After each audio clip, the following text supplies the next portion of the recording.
Two women from North Carolina have been in Washington, D.C., talking with Senator Thom Tillis and other lawmakers about toxic forever chemicals. The chemicals known as PFAS have contaminated parts of our state. And that includes the Cape Fear drinking water supply and tens of thousands of wells.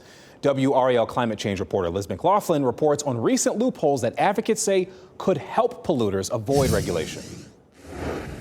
Two North Carolina activists traveled to Washington, D.C. this week to push federal leaders to crack down on the industry responsible for toxic PFAS chemical pollution. In this area, a lot of moms live in fear. We interviewed Emily Donovan of Clean Cape Fear in Wilmington recently for a WRAL documentary on forever chemicals, contaminating North Carolina's drinking water from sources including the Chemours plant in Fayetteville. I think it's really hard to understand the gravity of the problem, and that's what I think that's by design, quite honestly, from the chemical industry. PFAS exposure has been linked to health issues, including developmental problems and even cancer.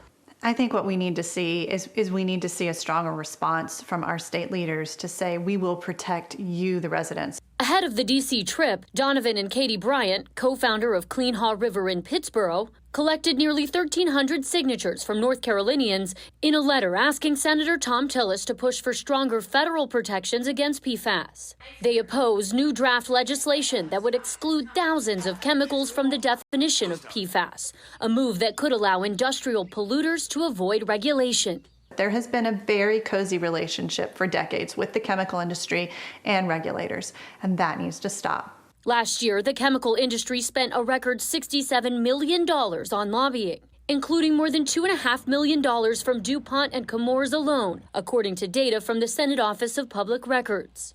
If you work at the federal government, if you sit in Congress, you have the power, you have the authority. Do you have the courage? That's what we really want to know.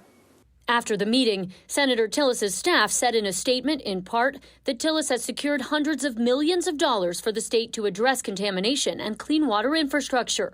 Senator Tillis received nearly $74,000 in campaign contributions from the chemical industry in 2020.